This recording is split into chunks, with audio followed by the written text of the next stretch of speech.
King Tut, Tutankhamun breakthrough after unexpected DNA results emerged from tests on the boy king. Egyptologists were met with a huge surprise after tracing the familial ties of Tutankhamun's parents. Though he reigned for less than 10 years, Tutankhamun, widely known as the boy king, has become ancient Egypt's most famous pharaoh. His enduring legacy owes much to the spectacular discovery of his tomb in 1922 by British archaeologist Howard Carter, which reveals more than 5,000 artifacts, including his iconic gold mask, as we can see here, almost entirely untouched by tomb robbers. The find provided an unprecedented window into royal burial practices and the wealth of Egypt's 18th dynasty. Tutankhamun took the throne around 1332 BC, likely at the age of 8 or 9, during a time of major social and religious upheaval.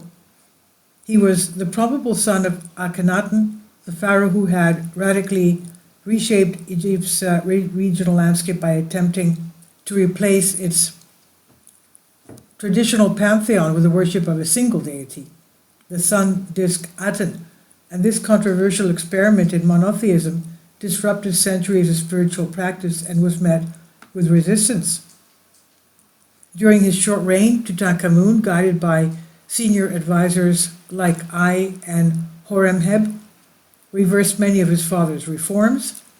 He restored the old gods to prominence, particularly Amun, the king of the gods, and moved the capital from Akhenaten, modern-day Amarna, back to Thebes.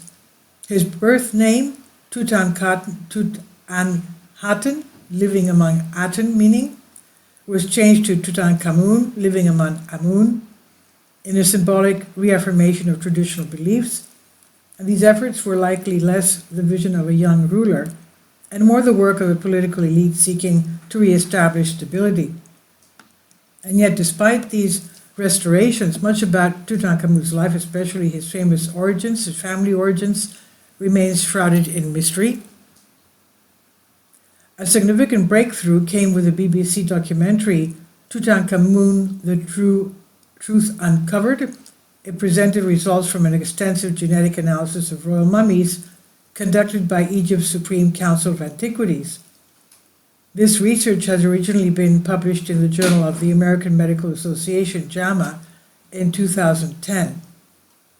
Narrator Dallas Campbell explained in the documentary that scientists had been able to use DNA to identify several members of Tutankhamun's immediate family, but the analysis revealed something unexpected. The DNA results identified the members of Tut's family, said Campbell, but they also uncovered something completely unexpected when they compared the DNA of Tut's father, Akhenaten, with the DNA of Tut's mother. The researchers discovered that Tutankhamun's parents were full siblings, an astonishing revelation. Geneticist Dr. Yehia Gad, one of the key researchers, explained. They turned out that they are brother and sister, which was a big surprise for us. A lot of incest happened. They did not like to let royal and non-royal blood mix, so they tried to keep it within the royal family. This king of inbreeding was not unusual. This kind was not unusual in Egypt's royal lineages. Pharaohs were considered to be living gods, and to preserve the divine nature of their bloodline, they frequently married within the family, often to siblings or close relatives. While this practice may have been viewed as spiritually or politically advantageous at the time, modern genetics shows that inbreeding, of course, dramatically increases the risk of inherited diseases and physical deformities due to a loss of genetic diversity. King Tut himself may have suffered the consequences of dynastic strategy. CT scans and further analysis of the remains revealed that he had a club foot, a cleft palate, necrosis in his left foot, and may have needed a walking stick, as we can see there on the upper left-hand side, several of which were found in his tomb. And in addition, DNA testing indicated that he had contracted malaria multiple times, which, when combined with other conditions, may have contributed to his early death around 18 or 19 years old. Another enduring mystery is the identity of King Tut's mother. Egyptologists have debated whether she was Queen Kia, Queen Nefertiti, or a lesser-known figure referred to in mummy records as the Younger Lady. While both Kia and Nefertiti were known wives of Akhenaten, the DNA analysis concluded that the Younger Lady was his biological mother. However, this conclusion has not gone unchallenged. Marc Gabold, a respected French Egyptologist, proposed an alternative explanation on the 2022 lecture at Harvard University. The DNA of third-generation offspring between cousins can resemble the DNA of siblings, he said. I believe that Tutankhamun is the son of Akhenaten and Nefertiti, but that Akhenaten and Nefertiti were cousins. If correct, this theory could explain the genetic data without requiring that Akhenaten and his wife were full siblings, suggesting instead that the appearance of close genetic matching could result from several generations of intermarriage among cousins.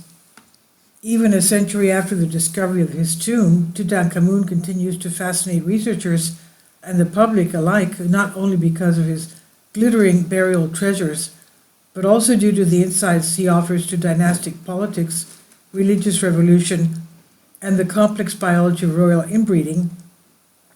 His legacy, now housed largely in the new Grand Egyptian Museum in Giza, continues to reshape how we understand the splendor and the vulnerabilities of ancient Egypt's most storied royal family. And this is on Express UK by Joel Day. Please leave your comments. Thank you for your support. Please support my Patreon account.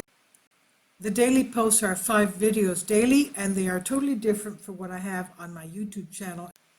Thank you so much for your support and that you find all my content so interesting. You'll find the Patreon account details in the description box below.